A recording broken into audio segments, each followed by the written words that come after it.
make it go down better.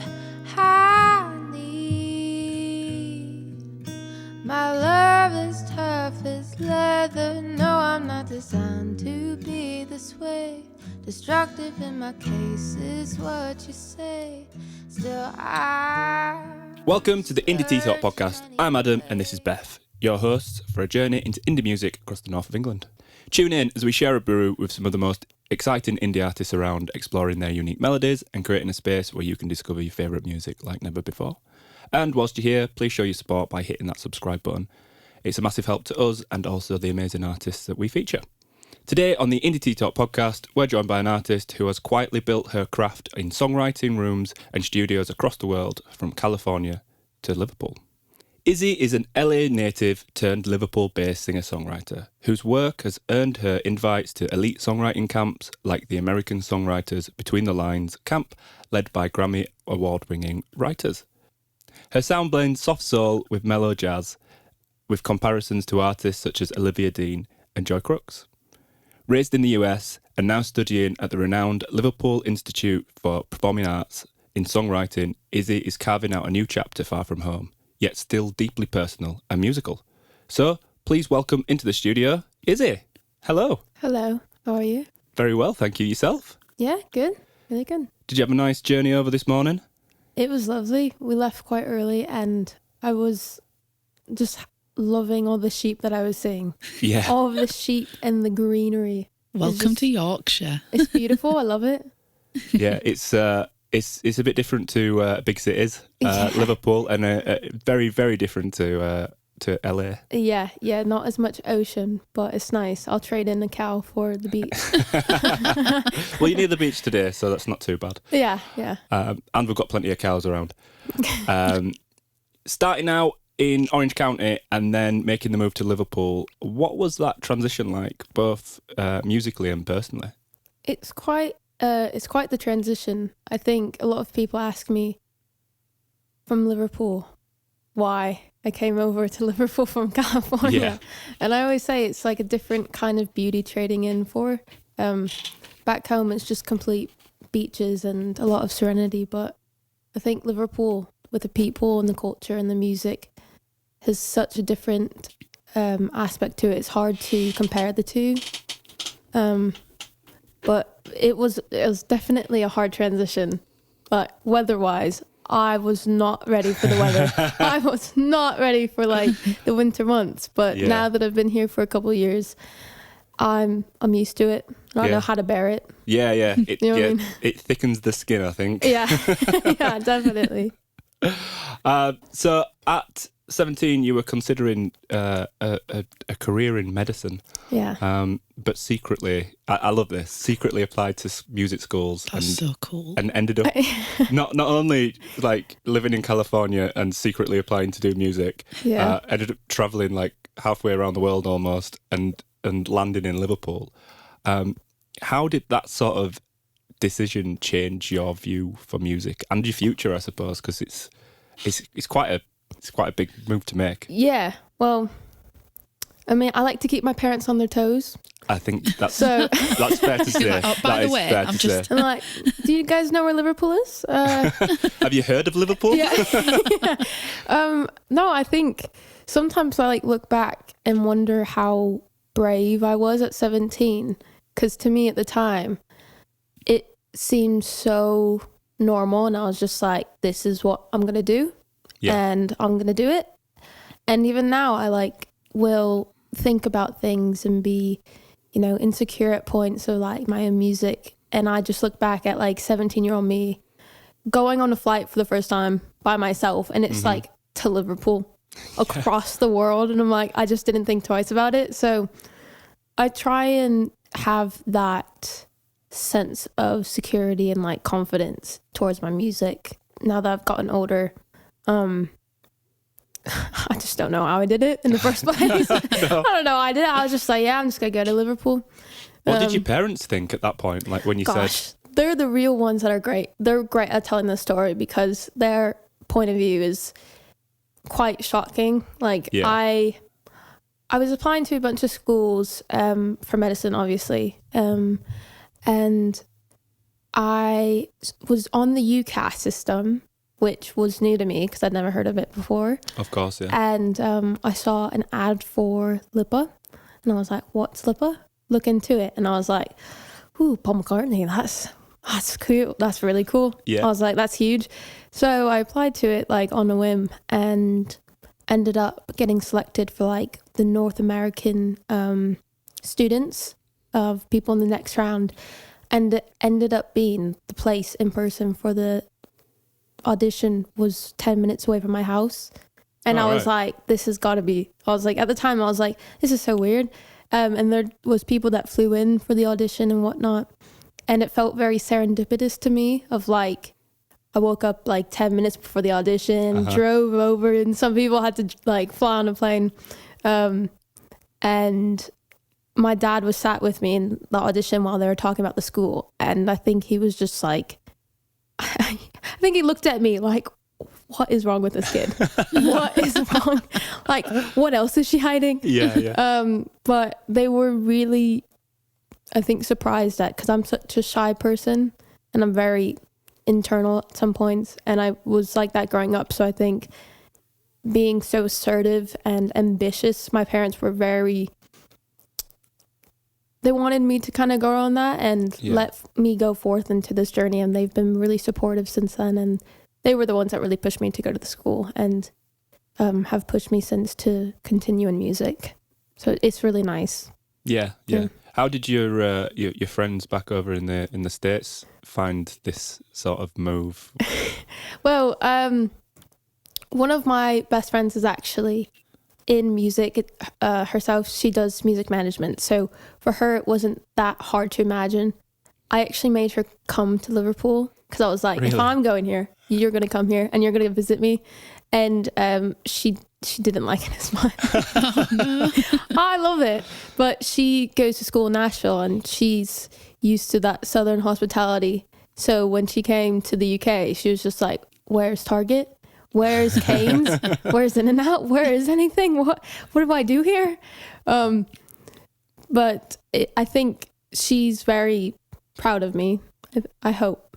I think so. Yeah. For the move. I think so. I think it's like, you know, I'm proud of you. I think what an amazing. How could your friend not be proud of you? Yeah. Like, what an amazing thing to have achieved at such a young age, and to just go, right, this is what I want to do. Yeah. Was medicine like your idea, or was that something that was more pushed like by your family? No, it was completely my own idea. I was very studious as a kid and I was quiet, but I was very ambitious. I don't know what this like mix, where it came from, but I was really like, I'm going to go to the best medical school. I'm going to go to New York. I'm going to be a pediatric surgeon. Looking back now, I think half of that was to do that I was a big Grey's Anatomy fan. Oh, right, okay. Yeah. So whether I actually wanted to be a doctor or I was just watching Grey's Anatomy all the time, I don't know.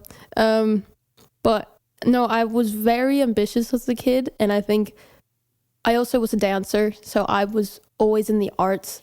But as a career, I was like, I'm going to be a doctor regardless. I was like, this is what I'm going to do, and I think I just need to redirect my passion into what I actually wanted to do. Okay, so this is like my favourite thing ever at the moment. You know exactly what I'm going to say now, don't you? Yeah. So when you filled in like our artist information form, there's a little bit at the bottom of it, and it said that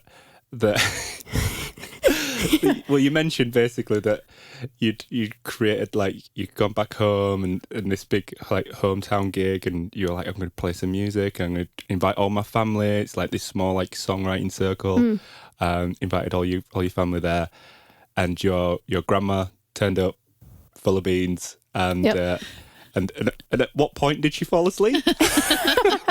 So my grandma, who is now 96 years old, she has never seen me perform. None of my family really have seen me perform at this point. And my dad, well, my dadager at the time, because he was very like pushing the gig. You got to do it for the family. We need to have everyone come. You know, we're going to support you. Completely dead room.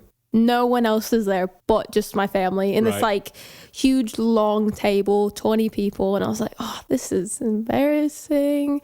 And at the very top of the table was my grandma, and we started with the song Darling If I Could, which, to be fair, a little bit slow, but I wasn't expecting it to be that boring for her to fall asleep within like the few like starting seconds. And I was like, oh, okay, back to the drawing board. I guess I need some new songs or something. I was like, okay. But yeah, she just fell asleep for the rest of the night, and I was like, I came back after, and I was like, oh, did Mutti like it? Did she like it? And my mom was like, well, I mean, she fell asleep, but she would have liked it. And I was like, are you joking? If she was awake, she would have loved it. Yeah, if she was awake, she she would have loved it, I was like, well, okay. She fell asleep though, so.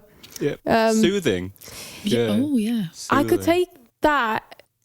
I'd rather take that. Yeah. Than boring. Yeah. I think soothing is definitely. Yeah. Having listened to your music, it's definitely not boring. No. So I mean, even Lost in Translation, you think like a little bit of like the kick in there, a little rhythm, but no, she was knocked out. Wow. She was busy away dreaming. That is impressive. I envy that woman for her sleeping capabilities. Yeah, I don't know how she does it. It was quite a long gig as well. It was like 2 hours, and I was like, solid sleep all the way through. Yeah, quick little nap. At what point did she fall asleep? Was it in which song? The first song. The first song. First bar, I think. Yeah. I didn't realise it was that. Yeah, I just put her right to sleep. She was so relaxed. Yeah. She got too excited and just couldn't. Yeah, just couldn't help it. And she just, would it's take like a wee little the nap. endorphin dump, isn't it? So she's like all been built up for it, and then sat down and gone. Yeah. Wow. Oh, bless her. So you've worked with quite a wide spectrum of writers and producers, from Peanut Butter Wolf, which is a new name to me. And what a brilliant name that is, by the way. Peanut Butter Wolf, yeah. Yeah. To Franklin Jonas. Is there something from these experiences that's kind of changed the way that you write? Yeah, I mean, Peanut Butter Wolf, it is quite a tongue twister, that one. Yeah. I met him like really early on in my career before I'd moved over to the UK, and it was more like mentor that kind of talked about the music industry and kind of explained to me how it is to be a writer and to be on top of that an entrepreneur and kind of create a name for yourself. And I think a lot of these relationships where I've met people, where it's like you meet people through other people, it teaches you, and most of the time it either confirms my belief in like the music industry that like anyone can do it if you really trust your gut and just keep on going forward. Sometimes people in sessions you don't work, or it's difficult to write for other people at some times because it's personal experiences and, their relationships and people that they love or whatnot. But I think I'd like to say that from these connections, I've learned how to keep going and pushing myself to just go forward and like not give up, because it's so easy to get frustrated and be like, oh, I'm done. I've had it. I'm done. Yeah.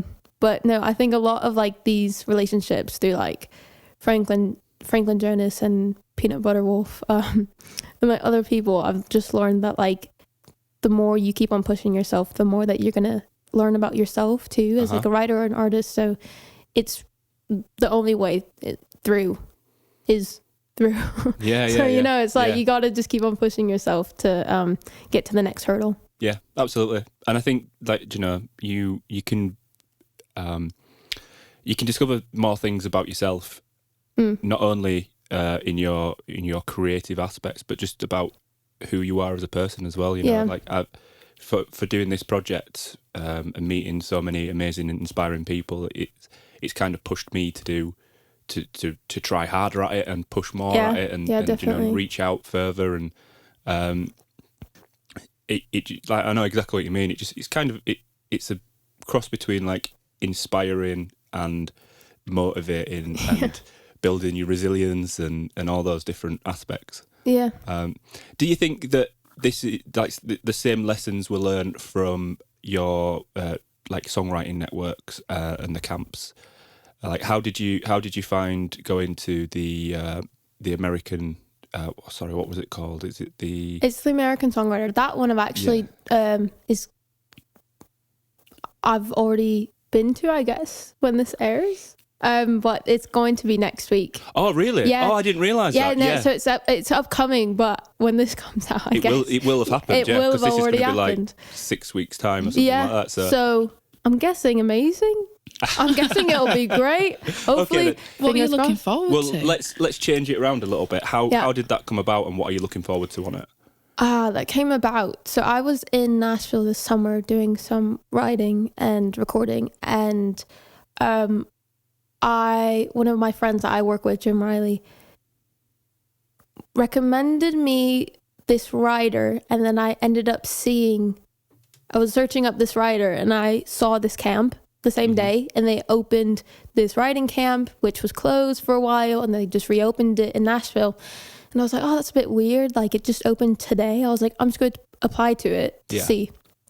And within the next day, I got in, and I was like, oh, that's really cool. And I was like, I really want to go back to Nashville while I'm doing my work and recording a lot of different, versions of my songs and whatnot.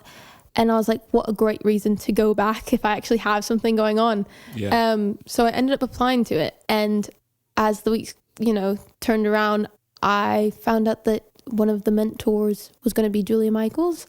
So I was like very excited. I was like, as a songwriter, I'm excited to work with anyone and, meet as many people. But she's such an inspiration to me, especially because I've got my artist project and I also am a writer and love to write for other people. Yeah. So she's a big inspiration to me in like that regard of you're able to do two things at once and have a career based on that.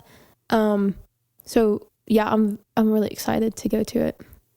How exciting. It does sound quite fun. Right, it's time for the all important question. Yep. It's the big one. Yeah. It's the tea question. Tea. So if your music was a flavour of tea, or you as an artist, or your music was a flavour of tea, what would it be and why? So my tea flavour would be a Thai tea. Wait, I've got the Thai tea. A Thai 3-in-1 tea. Yeah, a 3-in-1. What a deal.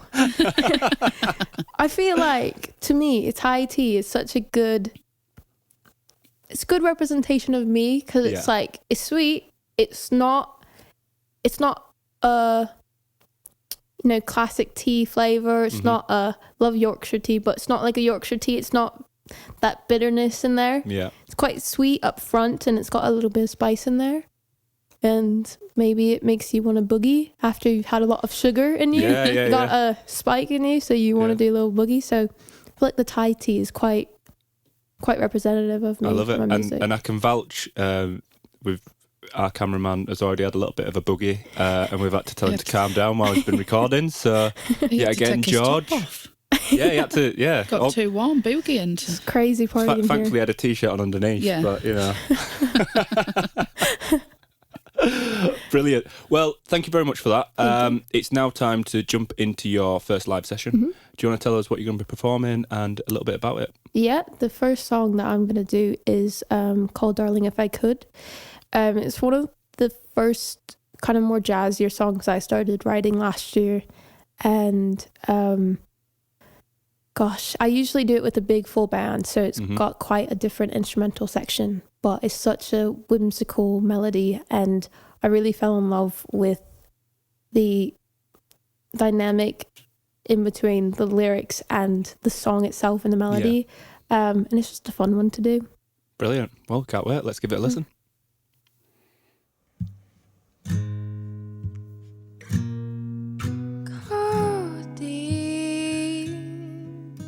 To make it go down better, I need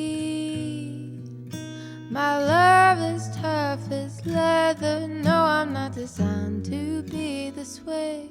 Destructive in my case is what you say.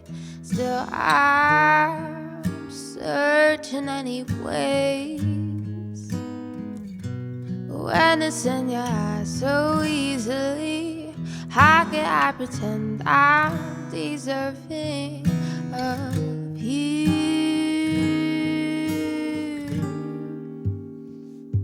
But if I could,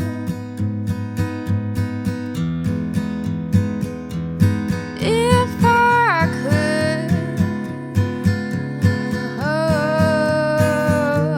know that I would, know that I would, if I could.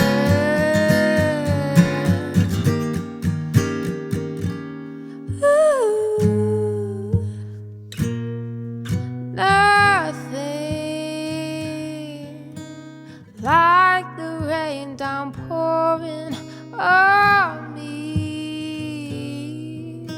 The more I sink, I flourish. No, I'm not designed to be this way.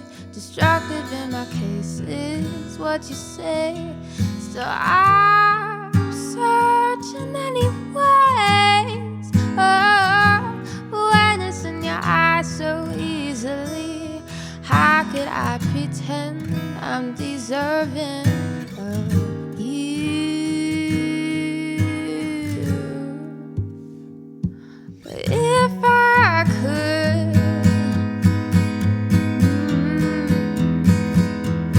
if I could, know that I would, know that I would, know that I would, I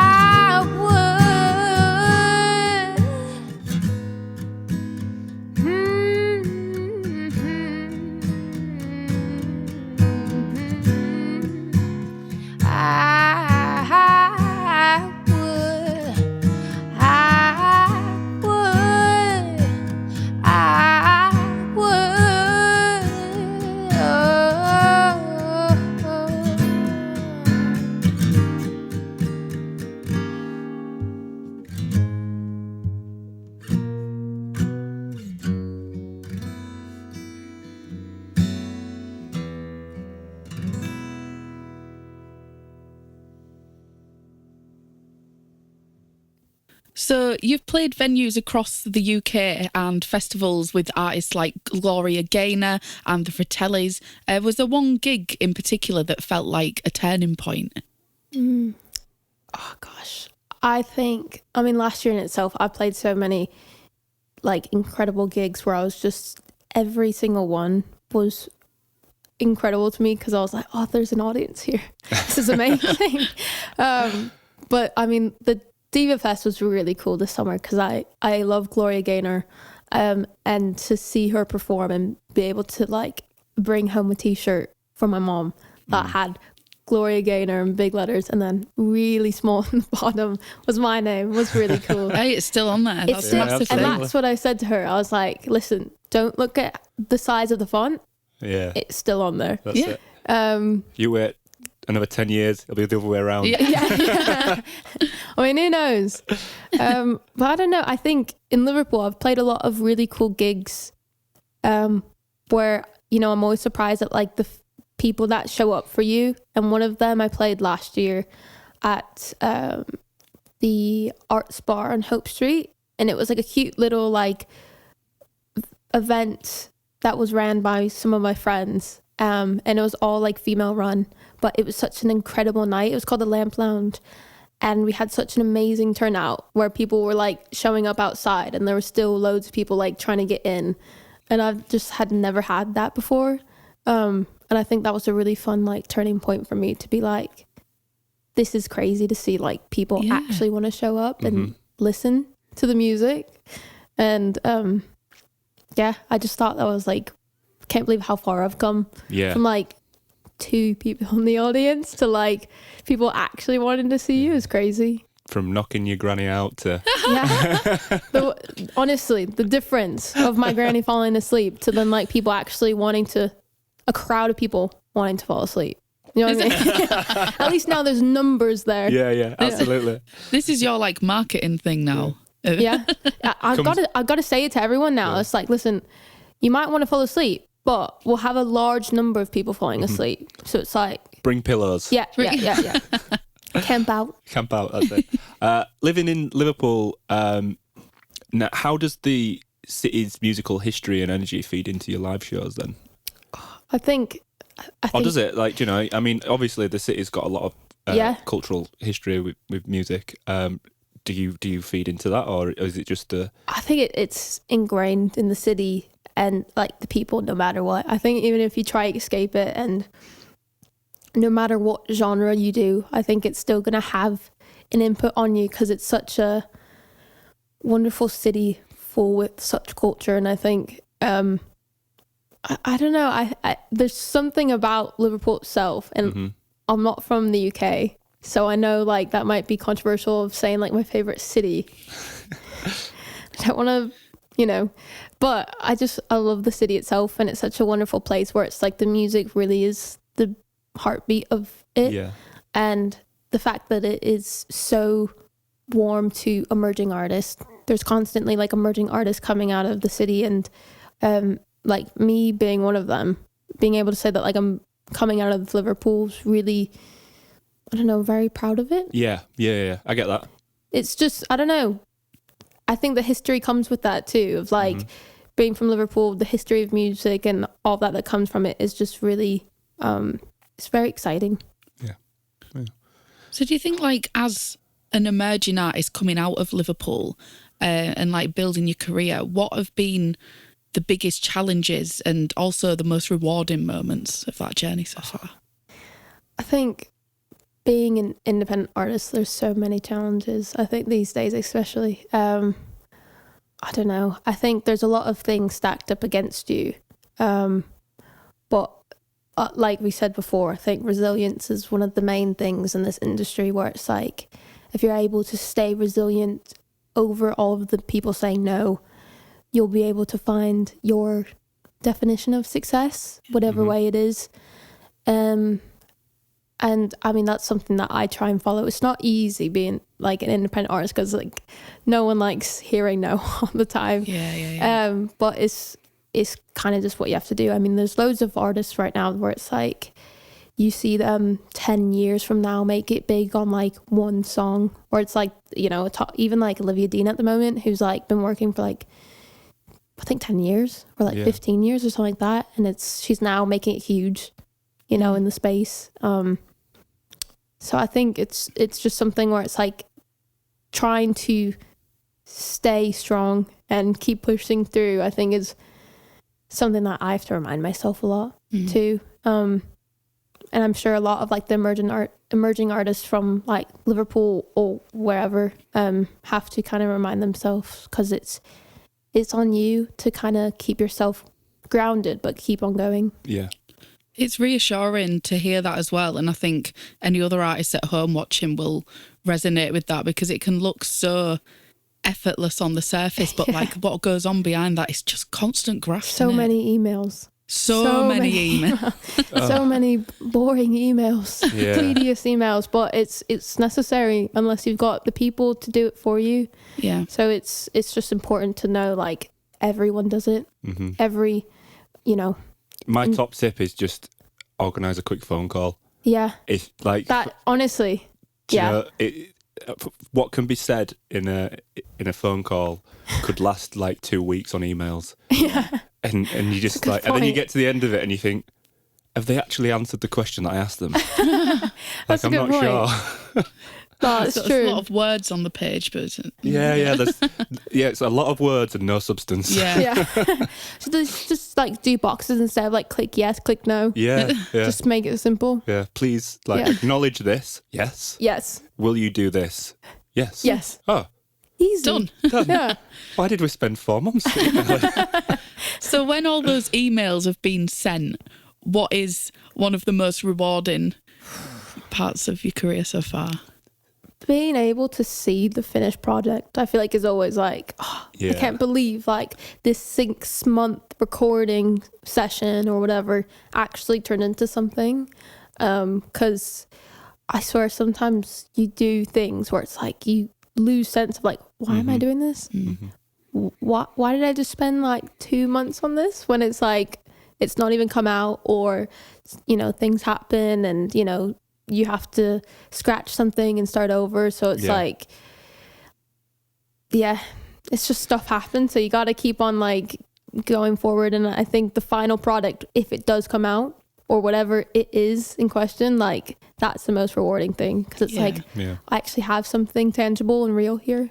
I get that. And you know, like this, like doing this podcast and stuff like that it's kind of the opposite side to that, because the turnaround has to be so quick. Yeah. So like you do a load of prep work first, and then all of a sudden it's like record, mix, edit, done. Yeah. And it's like over, and like you feel like you've spent ages getting to that point, and then it's like boom. And then it's just out there. That's so nice. It's like yes. It's like that endorphin and then hit. Over again, over and over. Yeah. How wonderful. It's just the lead up. Like we were talking about this earlier on, and obviously you've come in on really short notice. Like we had this availability, and I think what has it been, like 3 days? Then you're like here, and I was saying sometimes, as much as like those 3 days can be quite stressful, it's like people tend to respond quicker and things tend to happen quicker. So like doing it in those 3 days is sometimes a much nicer experience. Yeah. I feel like you definitely get to know someone too when it's like under pressure, because I have it sometimes where it's like I'll text someone or a bandmate, and my bandmates are absolutely horrendous about texting back. I'll send a WhatsApp and it's like a month later, oh, sorry, I didn't get this. And I'm like, where have you been? Are you okay? I did that to Beth. We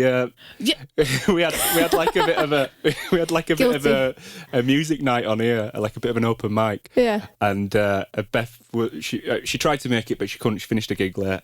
And she messaged me the next day saying, "Oh, did it go well?"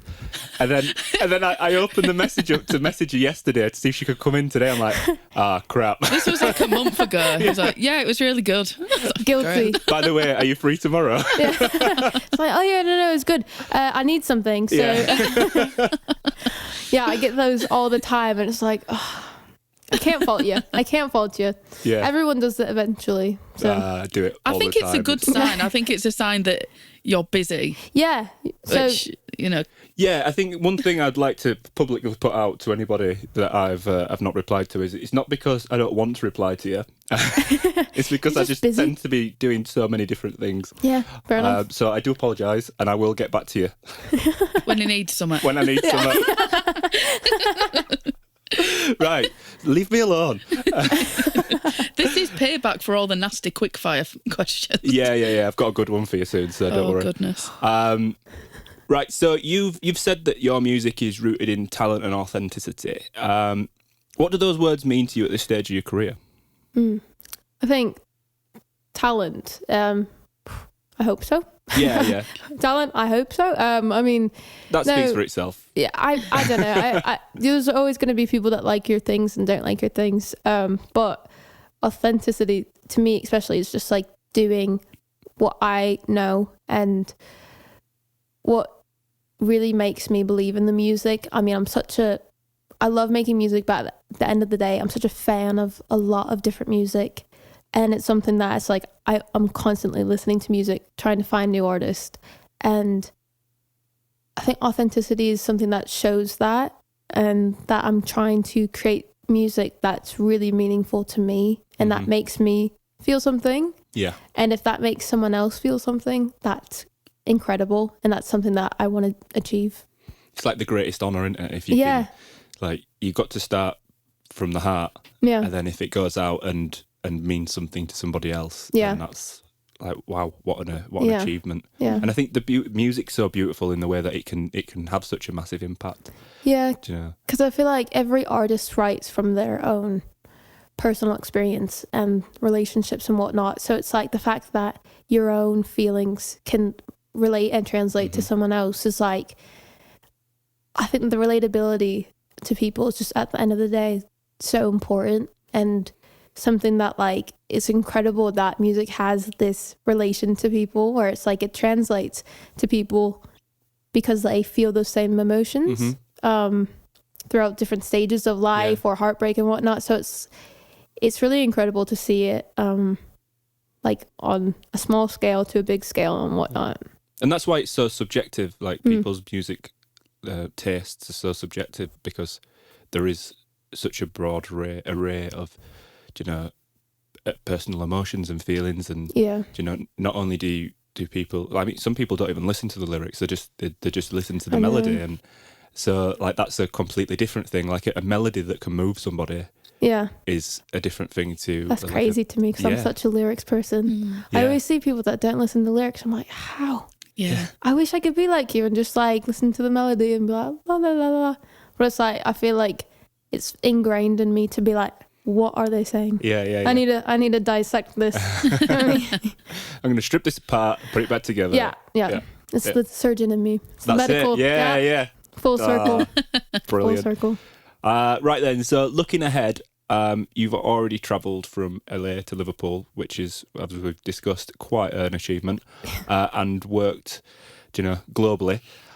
What's next on the frontier for you in your writing, for your touring, for your sound? Like, what have you got coming up?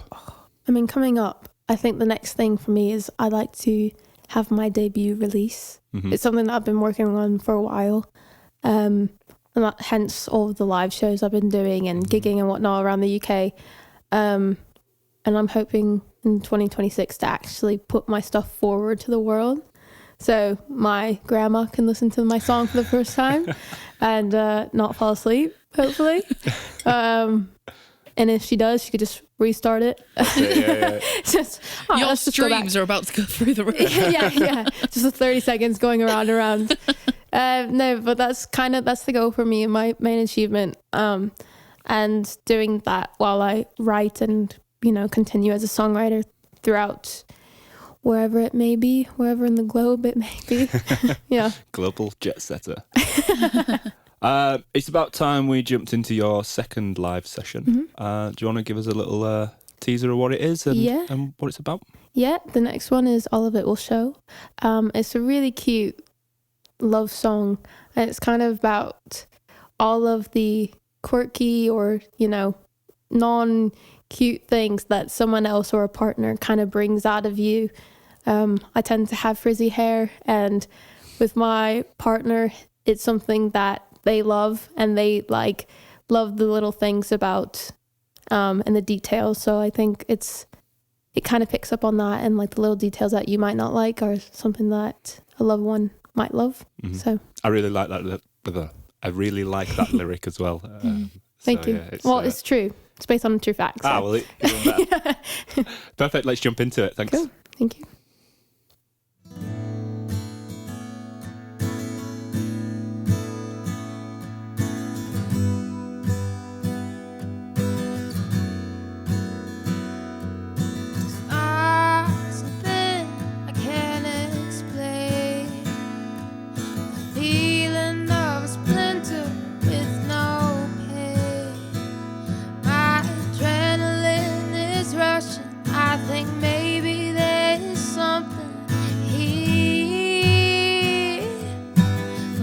If it's really love, then all of it will show. My shoes are on the wrong feet.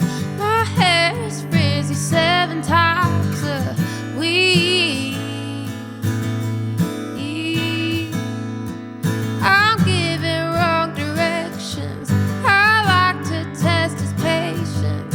Oh, me. Oh.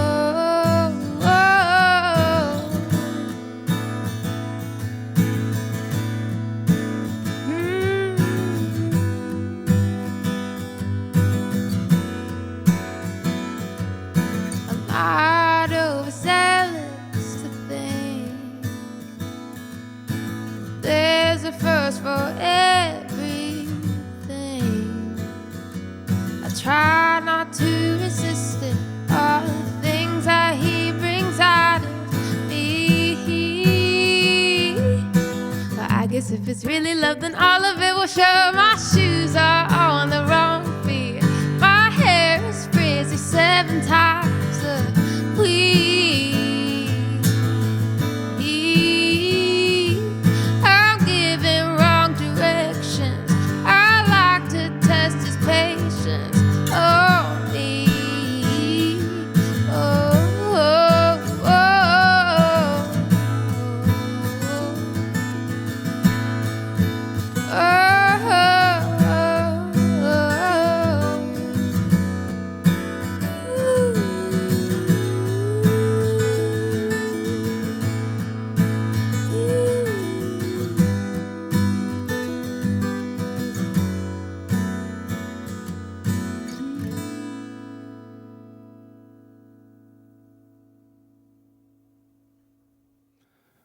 Right, it's time for the quickfire round. Okay.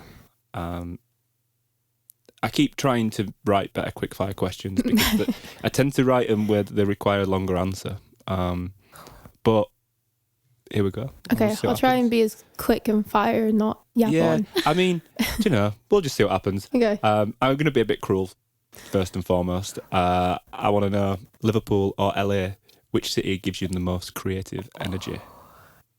I'm not asking for your favourite. I'm just saying which gives you the most creative energy. I'm not that cruel. Liverpool. Ooh. How long are you staying in England? I love LA, but as I feel like when you've got 2 separate homes that both feel like home, the newer one where it's like that's the music central, it's got to be Liverpool. You know, it's got to be Liverpool. The Beatles and all that history. Yeah. I was expecting that, but I just wanted to make sure. Right, so if your gran was to review your last gig, Okay. what would she say before she nodded off? If her hearing aids were on, I would say she loved it. Brilliant. I'm going to be nice to myself and say she loved it. Yeah. Just how far do you reckon she got in this time? Maybe like... You've got to have you taken the mickey out of her for this? Have you give her grief about it? No, I can't because she intentionally turns her hearing aids off. So if My granddad does that. She'll be like, I'm not listening to this. What is she saying? What is she, like what does she want? And then it's like, oh, her hearing aids are off. We can't. You can't like touch her because it's like, well, you don't want to spook her. So it's like, all right, I guess that's it for the night. that's done. So, oh my gosh, I'm gonna say like maybe a couple more bars in the first time. Yeah, Like, maybe up to the chorus. Yeah. Well, pre-chorus. Pre-chorus. Yeah. What's the most LA thing you secretly miss? The coffee shops. Really? I'm such a coffee snob, and there's one amazing coffee shop in Liverpool called Artifact, and that's my go-to. But it gets embarrassing when I go there every day.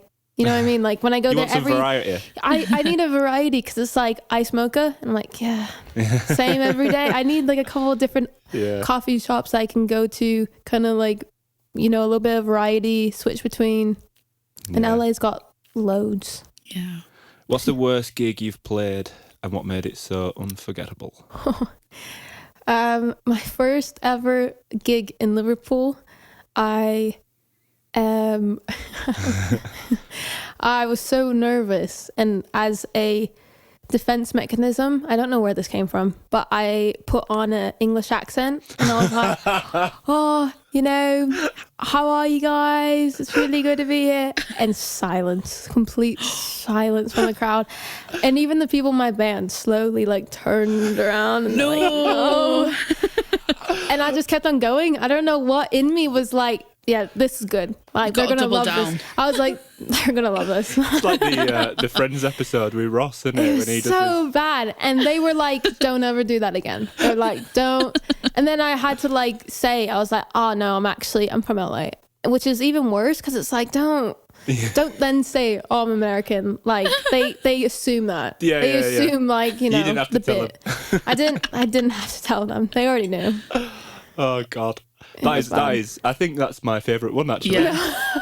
out of the It's quite bad. 30 odd It's episodes. painful. It was really painful in the moment, and honestly, it's still painful to this day. I could feel It it stings. when you were talking about it. You instantly went back to that moment, and Yeah. it was. Ooh, Yeah, like Yeah. flashbacks I was getting. Yeah. I was like, oh no, oh no. Thank you for Man. sharing that with us. Yeah. We'll get another cup of tea after Yeah. this Snapchat. yeah. You're so welcome. Who's one artist you'd love to write with tomorrow? I mean, I'd love to write for Sienna Spiro. I think she's one of my favorite artists at the moment, where it's like, I keep on hearing her and seeing her live, where it's like, she's such an incredible voice.